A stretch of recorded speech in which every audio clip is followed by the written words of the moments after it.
Item number 23, माननीय वित्त मंत्री जी। Sir, with your permission, I rise to move for leave that the Insolvency and the Bankruptcy Code Bill 2025 may be referred to a select committee of the House. The names of the members of the committee may be decided by the Honorable Speaker. The terms and conditions regarding the committee may also be decided by the Honorable Speaker. The committee may submit its report by the first day of the next session.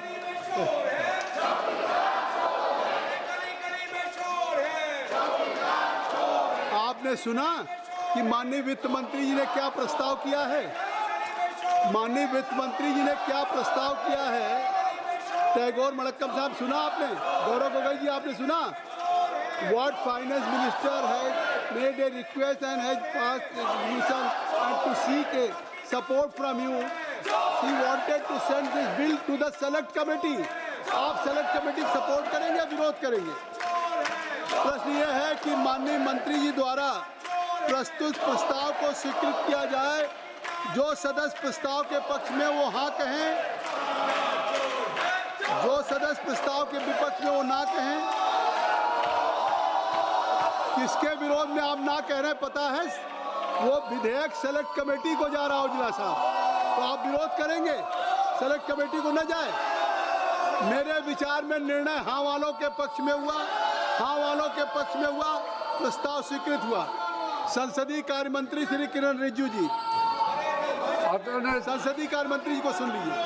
Chairman साहब, आज जो विपक्ष के साथियों ने जो व्यवहार किया है, हम सब ने देखा है।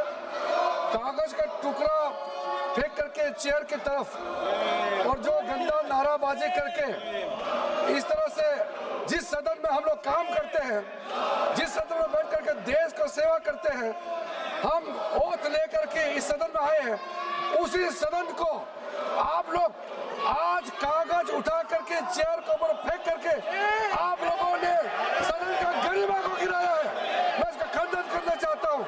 यह सदन सबका है, यह देश का सदन है, यह अपोजिशन पार्टी का यहाँ मनमानी से काम नहीं चलेगा।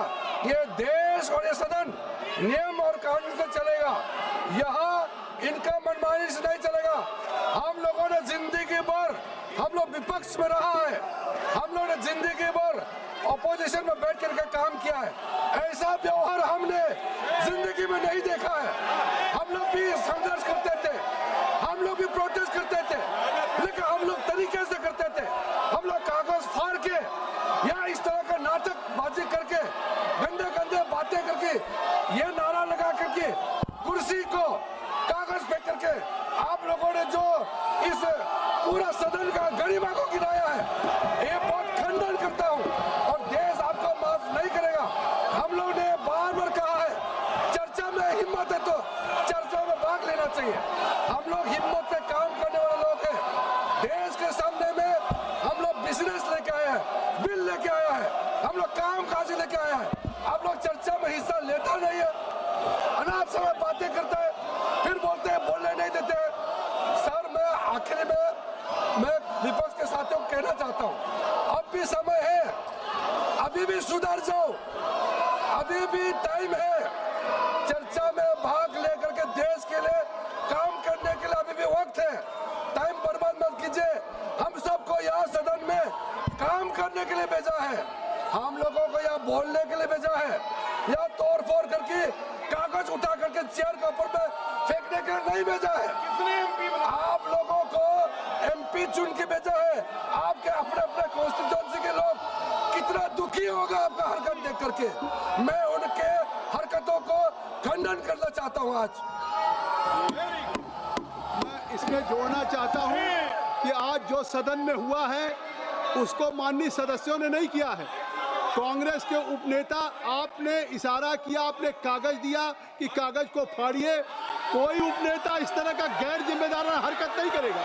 कम से कम माननीय सदस्य सदन में चर्चा करना चाहते, राहुल जी, सदस्य सदन में चर्चा करना चाहते, आप सदस्यों को बेल में भेजते। कांग्रेस पार्टी के उपनेता होने के बाद आप सदन से लोगों को बेल में भेज रहे हैं। आप बेल में केवल नहीं भेज रहे हैं, आप सदन की गरिमा को गिरा रहे हैं, जो संसदीय कार्य मंत्री ने कहा है। और आप लोगों को उकसाने की कोशिश कर रहे हैं कि लोग कागज फेंके, लोग चेयर पे और जिस तरह के नारे लगाएं। ये मैं उपनेता, कम से कम आप जिम्मेदार हैं। आपको अपने सदन में जहां सदस्यों को करना चाहिए वहां आप स्वयं उकसाने का काम कर रहे हैं। ये दुख का विषय है।